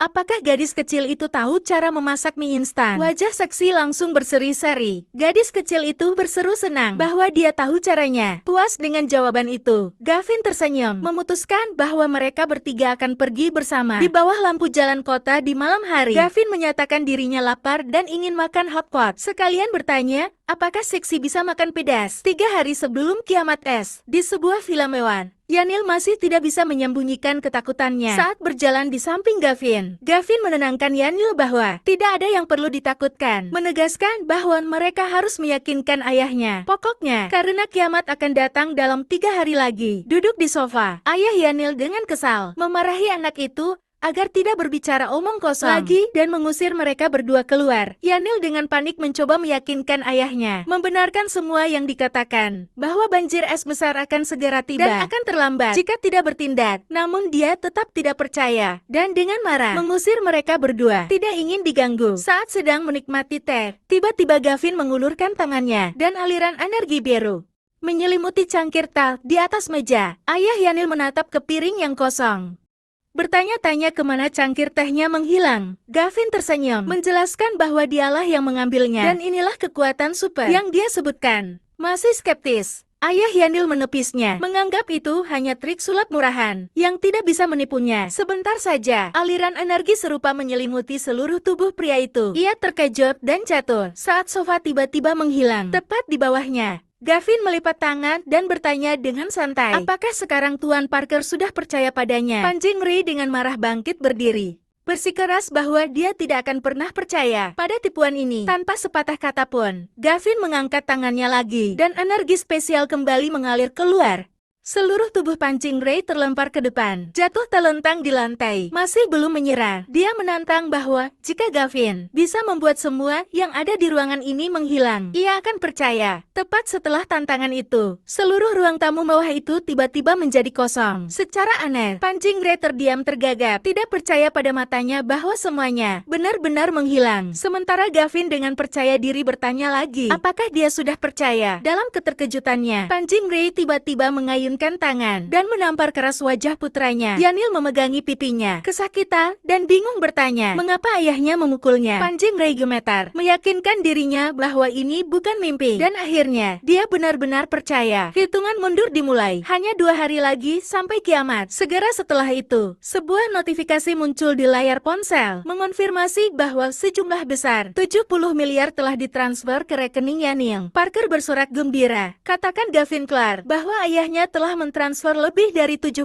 miliar. Dengan senyum percaya diri, Gavin menyusun rencana. Yanil akan membeli persediaan anti dingin, sementara dia akan memeriksa villa dan mencari senjata. Villa itu telah diperkuat dan diselesaikan, berdiri kokoh seperti benteng yang tak tertembus. Di sana Tuan Zhao, direktur perusahaan dekorasi, dengan bangga memperkenalkan proyek tersebut, dan bertanya, apakah Gavin puas? Gavin tersenyum memuji, akui dedikasi yang telah kau masukkan ke dalam proyek tersebut, bahwa ini adalah proyek tersulit yang pernah dikerjakan perusahaan. Sebuah tempat perlindungan yang bisa bertahan, bahkan melewati hari kiamat. Setelah berjabat tangan, dan berjanji akan melunasi sisanya, Gavin mengantar Tuan Zhao pulang. Namun kemudian, dia tiba-tiba memanggil pria itu kembali, seolah ada sesuatu yang penting yang ingin dia katakan. Gavin dengan serius menyarankan Tuan untuk tinggal di rumah dan menimbun makanan selama 2 hari. Ketika ditanya, apakah badai akan datang? Dia hanya menjawab bahwa itu adalah badai super 100 tahun sekali. Tuan Zhao dengan senang hati menurut, menganggap ini adalah kesempatan bagus untuk beristirahat. Tak lama kemudian, truk-truk yang penuh dengan barang mulai memasuki halaman villa. Yanil dengan antusias berlari, melaporkan bahwa dia telah membeli persediaan terbaik dan termahal. Gavin memerintahkan untuk memindahkan semuanya ke dalam, siap menggunakan kekuatan spesialnya untuk menyimpan semuanya. Saat para pekerja membongkar muatan, Bibi Liu dan cucunya berdiri di dekatnya. Dengan rasa ingin tahu, bertanya-tanya, mengapa mereka membeli begitu banyak barang. Cucu laki-laki itu tiba-tiba menunjuk ke sebuah kotak permen dan bersikeras, meminta neneknya untuk mengambilkan satu. Mengikuti keinginan cucunya, Bibi Liu menggendong anak itu, berniat mengambil barang dari kotak tanpa izin. Melihat itu, Yanil dengan panik berlari, memberitahu Gavin bahwa mereka telah mendapat masalah. Yanil Parker menggaruk-garuk kepalanya, mengeluh bahwa dia tidak tahu bagaimana menghabiskan sejumlah besar uang yang diberikan Gavin. Kemudian memberinya tugas baru, pergi ke gudang makanan besar dan membeli semua biji-bijian. Sebuah tugas yang Yanil terima dengan antusias. Dalam hati Gavin teringat kehidupan sebelumnya, gudang makanan. Inilah yang telah direbut oleh sekelompok penjahat, dan dia bertekad untuk menghentikan jalan kejahatan mereka. Kali ini tepat pada saat itu, seorang pekerja berlari terburu-buru, melaporkan bahwa pengiriman panah terakhir sedang dihalangi oleh seorang wanita tua, membuat Gavin harus pergi memeriksanya sendiri. Di lokasi, Bibi Liu sedang mencoba membuka kotak barang, sementara cucunya terus mendesak karena ingin makan sesuatu di dalamnya. Gavin tiba-tiba muncul dari belakang, dengan dingin mempertanyakan tindakan wanita itu. Tanpa sedikit pun rasa malu, Bibi Liu berbalik dan dengan santai meminta permen lollipop untuk cucunya yang rewang. Dengan tatapan tajam, Gavin dengan tegas menjawab bahwa dia sama sekali tidak berniat memberikan apapun secara gratis. Bibi Liu langsung berubah sikap, memarahi Gavin pelit dan dengan tidak tahu malu, menuntut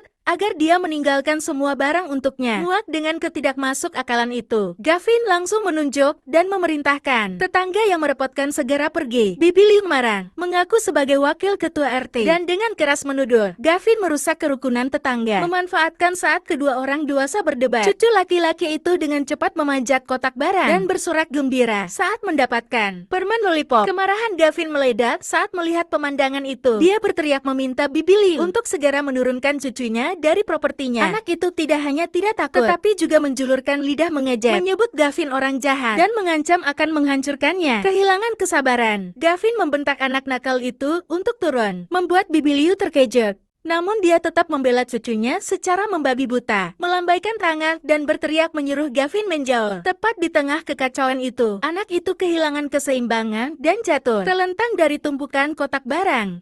Anak itu mendarat dengan cara yang paling ironis, tepat di atas panah-panah tajam yang menonjol ke atas. Dari kotak yang pecah, sebuah teriakan melengking terdengar. Anak itu menangis histeris karena rasa sakit yang luar biasa. Bibi Liu dengan panik memeluk cucunya yang berteriak-teriak karena beberapa anak panah menancap di pantatnya. Gavin Clark hanya menyeringai sinis. Dalam hati berpikir itu adalah karma yang setimpal. Sambil menggendong cucunya pergi, wanita itu menoleh ke belakang dan mengancam akan membayar mahal.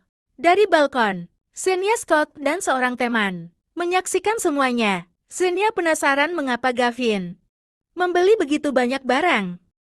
Sahabatnya mengejek bahwa dia hanyalah orang gila yang menimbun barang dengan sia-sia. Si King mengajak Xenia pergi untuk perawatan kecantikan, meninggalkan Gavin karena percaya Zack akan segera menanganinya. Waktu tidak menunggu siapapun, hanya tinggal 1 hari lagi menuju kiamat es. Di sebuah taman logistik, Yanil Parker terkesima memikirkan 5 gudang makanan raksasa yang telah mereka beli. Gavin mengumumkan rencana selanjutnya setelah bertemu Kicui-Cui.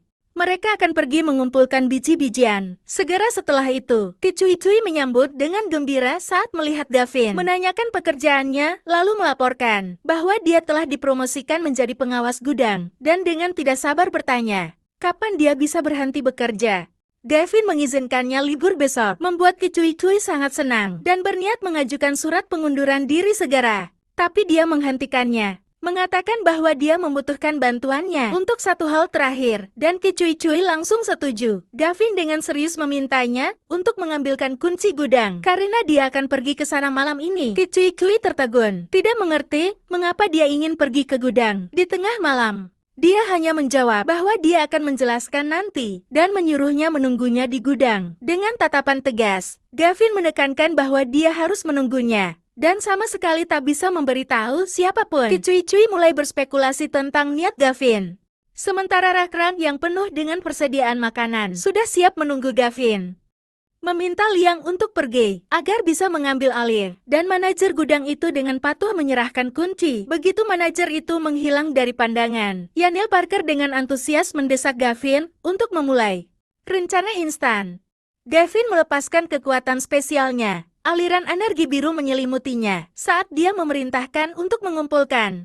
Dalam sekejap mata, seluruh gudang menjadi kosong, membuat Yanil melayang di udara dan berseru kaget atas hilangnya gunung persediaan makanan. Secara ajaib, Gavin menjelaskan bahwa super spesialnya memiliki kemampuan pengawetan mutlak, menjaga setiap barang dalam kondisi aslinya. Bahkan setelah 100 tahun berlalu, Yanil menyimpulkan bahwa aliran waktu di dalamnya pasti nol. Tapi, Gavin mengaku dia juga belum mengetahui detailnya dan membutuhkan lebih banyak waktu untuk meneliti. Tiba-tiba Liang kembali mengatakan bahwa dia lupa barangnya dan perlu masuk untuk mengambilnya. Begitu masuk, dia terdiam. Di balik kacamata terbelalak, ngeri melihat pemandangan yang tak bisa dipercaya. Berdiri sendirian di tengah gudang yang luas dan kosong. Manajer itu terkejut, bertanya-tanya, apakah dia berhalusinasi ketika seluruh gunung barang perdagangan menguap dalam sekejap mata. Malam tiba, Gavin terus bergerak ke gudang lain dan mengetuk pintu dengan tegas. Pintu terbuka. Kicui-cui muncul dengan ekspresi gembira dan sedikit malu. Saat melihat orang yang ditunggunya telah tiba, Gavin dengan serius memperingatkan bahwa apa yang akan dia lakukan akan sangat mengejutkan. Memintanya untuk menjaga keheningan mutlak, dan Kicui-cui dengan patuh setuju. Dia menatap lurus ke matanya, dengan tegas bertanya, apakah dia sudah siap sebelum menyatakan bahwa dia akan memulai. Salah paham maksud Gavin. Kicui-cui memerah, memejamkan mata erat-erat dan berbisik setuju. Dalam kebingungan, melihat dia masih melamun, Gavin segera memanggil, mendesaknya untuk segera mengikutinya. Tersentak Kicui-cui buru-buru mengikuti Gavin. Masuk lebih dalam ke dalam gudang yang luas. Keduanya berdiri terdiam di depan rak raksasa, yang penuh dengan karung-karung persediaan makanan. Setinggi langit-langit, Gavin mengangkat tangannya dalam hati. Berpikir bahwa setelah mengumpulkan kiriman ini, jumlah sumber daya yang dia timbun akan mencapai angka yang sangat besar. Sekali lagi, energi spasial biru meledak, siap menelan segala sesuatu dalam jangkauannya.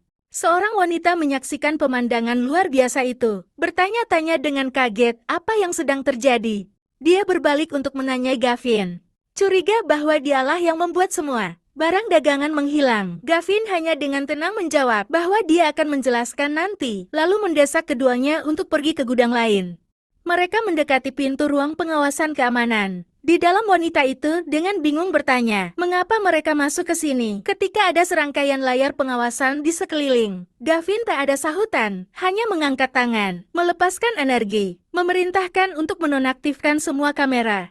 Setelah selesai, dia berbalik dengan senyum percaya diri, berjanji akan menjelaskan semuanya. Ketika mereka kembali, malam tiba di villa, tempat berlindung yang aman bagi seluruh kelompok. Sebelum kiamat, di ruang tamu, Sixi dengan sopan mengundang kakaknya untuk minum teh di depan Gavin dan Yanil Parker. Ketika Gavin bertanya, apakah dia percaya kata-katanya, wanita itu dengan tegas mengonfirmasi kepercayaannya. Yanil Parker tersenyum kagum, terkesan dengan kepercayaan tanpa syarat yang diberikan wanita itu kepada temannya. Gavin dengan serius menyatakan bahwa besok adalah kiamat dan mulai sekarang tidak ada yang diizinkan keluar. Mendengar itu, wanita itu buru-buru meminta izin untuk keluar, mengurus urusan kecil, dan Gavin setuju dengan syarat dia harus kembali sebelum siang besok. Waktu terus menghitung mundur, sementara di sebuah gedung tinggi, seseorang sedang mencoba menjelaskan kegagalan kepada tuan muda yang bermata naga menjelaskan bahwa mereka telah berhadapan dengan kelompok pembunuh yang juga mengincar Gavin, menyebabkan mereka salah menembak rekan sendiri. Zack yang berpikir dengan jijik bahwa kesabarannya telah habis saat harus berurusan dengan sampah, kehilangan kesabaran. Zack mengeluarkan pistolnya, menyatakan bahwa kali ini dia akan bertindak sendiri. Di pojok taman anjing dan kucing liar berkumpul di sekitar mangkuk makanan. Wanita tadi duduk dengan sedih, mengucapkan selamat tinggal kepada mereka. berpesan bahwa kiamat akan segera tiba, dan mereka harus menjaga diri sendiri. Setelah mengucapkan selamat tinggal ke kawanan anjing dan kucing liar, Kicui-cui sama sekali tidak menyadari bahwa dia telah menjadi target orang lain dari kejauhan. On-Ayat Dragon melaporkan kepada Zakyong bahwa Gavin masih bertahan di villa, membuat mereka sulit untuk bertindak. Zakyong kemudian memiliki niat jahat. Dia mengira Kicui-cui adalah pacar Gavin dan memerintahkan untuk menangkapnya untuk memaksa Gavin muncul di markas Yanil Parker.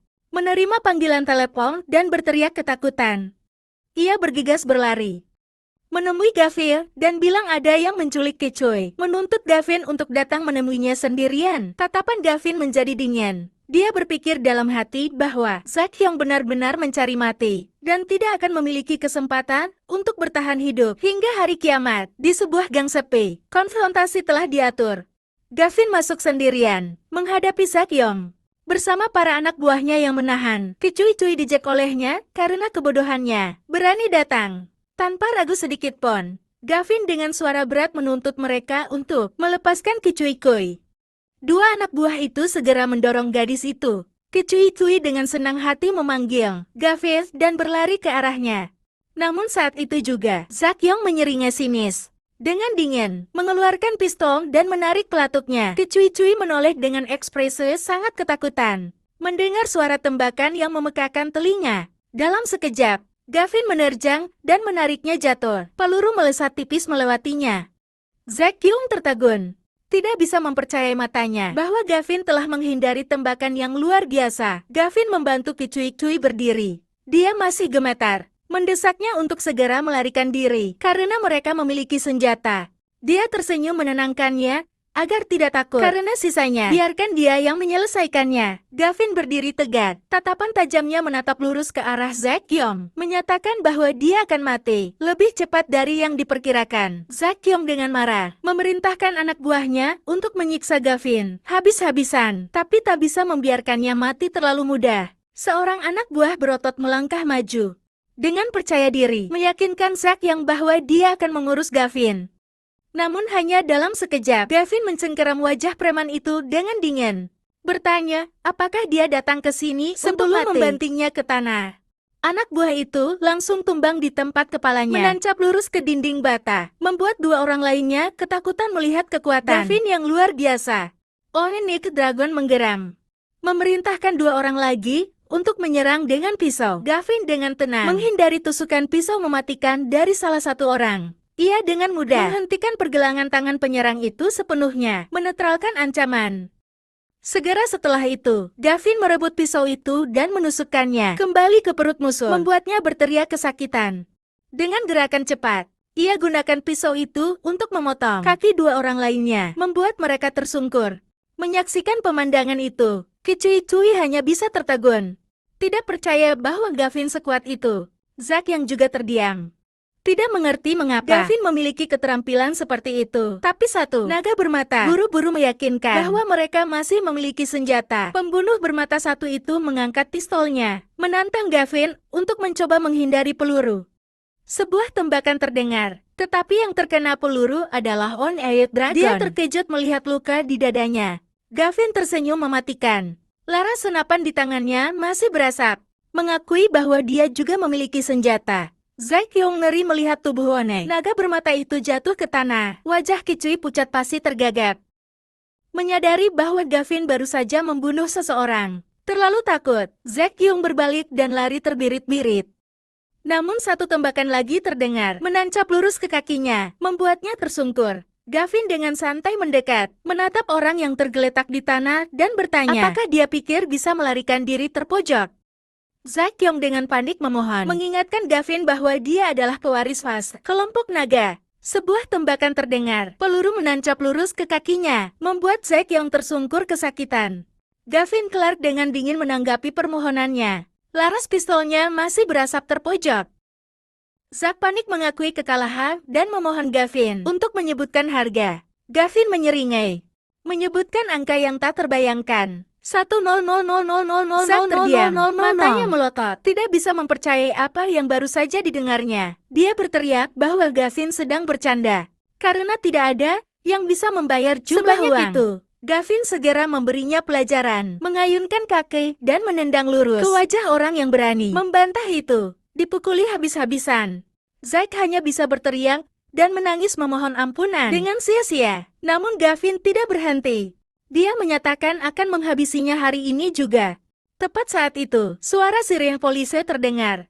Sebuah suara memerintahkan semua orang untuk diam. Gavin mencengkeram kerah baju Zack, tetapi musuhnya malah tertawa penuh kemenangan, mengungkapkan bahwa dialah yang telah memanggil polisi. Sebelumnya Zack yakin bahwa Gavin akan membayar mahal di penjara atas kejahatan penyerangan di tempat umum. Tanpa peringatan, Gavin melancarkan tendangan brutal ke selangkangan Zack. Zack berteriak getir. Wajahnya berkerut karena pukulan mematikan itu. Di tengah kepungan polisi, Gavin menjelaskan bahwa membiarkan Zack mati dengan mudah sebelum kiamat terlalu murah hati. Dia berbalik menghadapi moncong senjata, tersenyum percaya diri, dan menyatakan bahwa dia tidak akan ditangkap di hadapan keheranan aparat. Gavin mengangkat kedua tangannya ke udara, seolah menyerah. Lalu dia mulai menghitung mundur secara misterius. 3, 2, 1 waktunya habis. Tepat setelah kata-kata Gavin selesai, seorang polisi tiba-tiba tertegun saat kepingan salju pertama mulai berjatuhan. Para petugas polisi mendongak ke langit, tertegun melihat pemandangan yang tak bisa dipercaya. Salju sedang turun.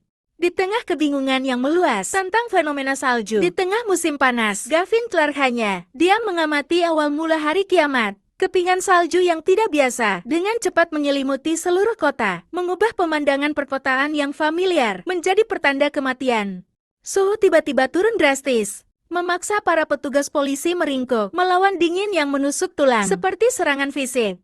Salah satu anak buah, Zack yang terluka berteriak kesakitan luar biasa saat kristal es tajam mulai terbentuk tepat di atas lukanya. Zack yang berdarah dan gemetar kedinginan, dengan putus asa memohon pertolongan. Saat kematian mendekat, semua terjadi di bawah tatapan tanpa emosi. Gavin menghadapi krisis hidup dan mati. Kepala polisi melepaskan semua niat untuk menangkap dan berteriak, memerintahkan bawahannya untuk menyelamatkan orang-orang yang terluka. Ketika Kicucui berseru nyeri bahwa kiamat benar-benar telah tiba, Gavin menggenggam tangannya, mendesak keduanya untuk pergi sebelum suhu turun lebih dalam lagi. Seorang polisi mencoba mengambil alih kendali dengan mengarahkan pistol ke Gavin dan memerintahkannya untuk berhenti, tapi hanya mendapat tatapan yang sama sekali tidak gentar. Gavin dengan tenang memperingatkan polisi itu bahwa jika dia terus membiarkan tangannya bersentuhan dengan logam pistol yang membeku, tangan itu akan hancur sepenuhnya. Teriakan kesakitan polisi itu membuktikan peringatan. Gavin benar saat dia menjatuhkan senjatanya. Tangannya mati rasa karena dingin yang ekstrem. Berjongkok di depan lawannya yang telah kalah, Gavin mengejek Zakyung, mengulangi janji itu bahwa dia tidak akan pernah bisa menangkapnya. Zakyung memohon ampun, ketakutan bahwa kakinya akan segera membeku dan patah jika ditinggalkan dalam cuaca dingin yang membekukan. Dengan pernyataan terakhir yang dingin, agar Zack menikmati hari kiamat, Gavin berbalik dan pergi meninggalkan musuhnya pada kematian yang lambat dan menyakitkan. Saat melewati jalanan yang tertutup salju, mereka melewati penduduk yang tidak siap, berteriak panik, menyadari bahwa ini adalah bencana alam yang mengerikan. Kicuicui yang kini mengenakan jaket hangat menyatakan keheranannya karena semua yang dikatakan Gavin menjadi kenyataan. Tapi ia hanya menjawab dengan tegas bahwa ini hanyalah permulaan. Dia menatapnya dengan wajah penuh kecemasan, bertanya berapa lama zaman es ini akan berlangsung. Gavin menjawab dengan singkat, menegaskan bahwa dia tidak tahu.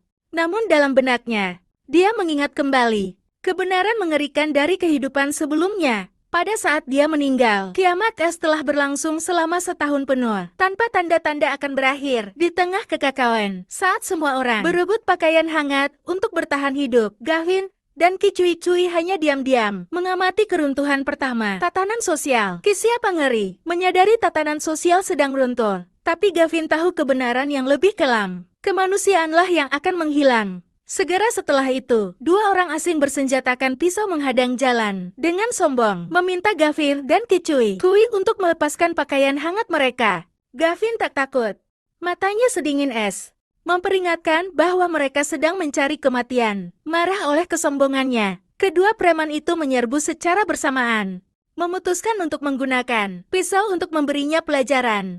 Namun, Gavin dengan mudah menjatuhkan salah satu dari mereka, hanya dengan satu pukulan telak, menunjukkan kekuatan fisik yang luar biasa. Yang lain bahkan belum sempat bereaksi ketika moncong pistol dingin sudah menempel di kepalanya. Gavin memegang pistol yang baru saja direbutnya. Dengan tenang, bertanya kepada lawannya, apakah dia sombong atau tidak menghadapi kematian. Preman itu segera mengubah sikapnya. Sangat ketakutan dan tergagap bahwa Gavin sangat rendah hati. Setelah itu, seluruh kelompok kembali dengan selamat ke villa tempat berlindung, di mana salju putih telah menutupi segalanya. Berbeda dengan kekacauan di luar, Yanil Parker dengan senang hati menikmati hot pot di tengah cuaca dingin yang membekukan. Sementara itu, Gavin dengan serius mengirim pesan pada Yanil dan Kicui bahwa mulai sekarang, mereka sama sekali tak bisa membuka pintu untuk siapapun. Berita di TV mengumumkan gelombang dingin ekstrem global, menyerukan warga untuk menjaga ketertiban dan menunggu dalam keputusasaan. Gavin menjelajahi ponselnya dan tersenyum melihat grup obrolan komunitas yang sangat ramai. Di layar para penghuni, panik membicarakan perubahan cuaca yang tiba-tiba di tengah musim panas. Seorang peramal meramalkan bahwa ini adalah bencana alam, sementara seorang pengacara juga menyarankan semua orang untuk menimbun kebutuhan pokok di tengah kekacauan Bibi. Liu dengan lantang menyerukan semua orang untuk percaya pada pemerintah dan mengkritik mereka yang menimbun barang sebagai pembuat onar. Membaca pesan-pesan yang begitu naif itu, Gavin hanya tersenyum tipis. Akhirnya dia mengirim satu pesan ke grup. Jika kalian berencana menimbun, timbunlah sebanyak-banyaknya. Membaca kritik dan jaminan naif dari Bibilio di grup obrolan, Gavin hanya bergumam bodoh. 3 hari kemudian, salju masih turun tanpa henti. Suhu di luar telah turun ke tingkat yang mengerikan, -60 derajat Celcius. Berdiri di samping Yanil Parker, Kicui khawatir akan nasib orang-orang yang tidak sempat bersiap. Takut mereka akan mati kelaparan. Berbeda dengan kecemasan kedua temannya, Gavin di belakang tetap tenang, menjelajahi ponselnya dengan senyum penuh arti. Di grup obrolan komunitas, kepanikan mencapai puncaknya, dan Bibiliu menyatakan akan memimpin orang-orang untuk memeriksa persediaan setiap rumah. Tiba-tiba terdengar ketukan di pintu. Gavin bertanya, sementara Yanil dan Kicui menunjukkan kewaspadaan. Di luar sebuah suara terdengar, mengaku sebagai orang dari komunitas yang datang untuk membawa kehangatan. Gavin menyeringai, membalas tawaran itu dengan sinis bahwa di dalam sudah cukup hangat. Ketika orang di luar mengaku sebagai Bibiliu dan meminta untuk membuka pintu, Gavin dengan tegas menolak, dengan alasan tidak ingin udara dingin masuk. Kehilangan kesabaran, Bibiliu berteriak, mengancam Gavin karena berani melawan organisasi. Mendengar nada suara Gavin yang tampak merendah, Bibiliu dengan penuh kemenangan memintanya untuk segera membuka pintu. Tapi segera setelah itu, Gavin tertawa terbahak-bahak, menyatakan bahwa dia sedang menantang Bibiliu sendiri. Merasa terhina, Bibiliu marah sampai wajahnya memerah. Berteriak memaki. Tak berdaya, pria yang bersamanya bertanya kepada Bibiliu. Ia kemudian memutuskan untuk mengalihkan target ke rumah lain, bertekad untuk mendapatkan makanan untuk keponakannya. Menyaksikan semua itu, Gavin hanya menyeringai, menyadari bahwa sifat jahat manusia perlahan terungkap hanya setelah 3 hari kiamat. Sementara itu, di villa lain, pemandangan juga tenggelam dalam badai salju. Ibu Zenia Scott panik, menyadari mereka hanya punya cukup makanan untuk 3 hari. Tetapi Zenia menjawab bahwa Zack Young tidak bisa datang membantu menghadapan putus asa ibunya. Zenia mendapat ide untuk menggunakan uang untuk membeli persediaan dari orang lain sebelum harga melonjak. Segera, Zenia menggunakan uang untuk memanipulasi grup obrolan, membeli semua makanan dari seorang tetangga dengan harga selangit, dan mulai mendirikan pasar gelapnya sendiri di villa yang nyaman. Ketika Wali Siksi memanggilnya untuk makan malam, Gavin melihat ponselnya dan menyeringai, mengakui bahwa Zenia Scott tidak bodoh karena tahu cara menimbun persediaan sebelumnya. Dia berpikir dalam hati bahwa hanya dalam beberapa hari lagi, mereka yang telah menjual inventarisnya pasti akan menyesal sampai mati. 3 hari kemudian, salju telah menutupi segalanya, menandai usia yang sesungguhnya. Di sebuah ruangan yang dingin, kelompok Hunter Walls meringkuk di bawah selimut saat suhu di luar telah turun hingga puluhan derajat di bawah nol. Tanpa tanda-tanda menghangat, Sharon Seller dengan putus asa menoleh ke Hunter, takut bahwa seluruh kelompok akan mati kelaparan. karena persediaan makanan benar-benar ludes. Salah satu bawahan tidak tahan lagi. Dia berdiri dan berteriak, memutuskan bahwa mereka semua harus keluar untuk menjara agar bisa bertahan hidup. Tiba-tiba yang lain menemukan nama Gavin original di grup obrolan komunitas. Dan dengan curiga bertanya pada Sharon, apakah itu target mereka? Sharon Ziller terkejut, membenarkan bahwa itu adalah Gavin. Tidak percaya bahwa dia juga tinggal di kompleks perumahan yang sama. Hunter Walls menyeringai licin, memerintahkan bawahannya untuk segera mengirim pesan kepada Gavin dan memintanya untuk membawa makanan sendiri. Sementara itu, di ruang latihan di villa yang aman, Gavin sedang melatih. Oleh karena itu, memintanya untuk mempertahankan posisi selama 1/2 jam. Dengan ekspresi penuh tekad, Sixi bersikeras bahwa dia pasti akan menyelesaikan ujian. Melihat Sisi berlatih keras, Yanil Parker juga terinspirasi. Berkata pada dirinya sendiri bahwa dia juga harus mulai berlatih karena zaman telah berubah. Gavin menyemangati temannya, menyarankan Yanil bisa berlatih bersama Sixi dan berjanji bahwa teknik kultivasinya akan membantu mereka unggul dari umat manusia lainnya. Hanya sesaat kemudian, Yanil tidak bisa menahannya lagi. Dia ambruk ke lantai, kelelahan, dan mengeluh bahwa dia perlu makan lobster untuk pulih. Sementara Sisi tetap gigih mempertahankan posisinya. Tepat pada saat itu, ponsel Gavin berdering. Menarik perhatiannya, di layar ada pesan ancaman dari orang asing, mengaku sebagai bawahan Hunter, dan menuntut dia membawa makanan. Setelah membaca pesan itu, senyum menghina terlintas di bibir Gavin. Dia dengan santai mengiringkan satu-satunya balasan bodoh. Gavin berpikir dalam hati.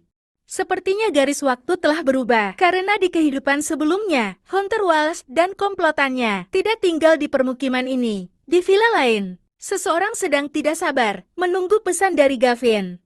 Bawahan berambut merah itu dengan panik melaporkan bahwa Gavin telah membalas, membuat Hunter Walls bertanya dengan penasaran saat mendengar pesan yang menghina. Hunter sebagai orang bodoh, pemimpin itu sangat marah hingga menyemburkan air yang sedang diminumnya.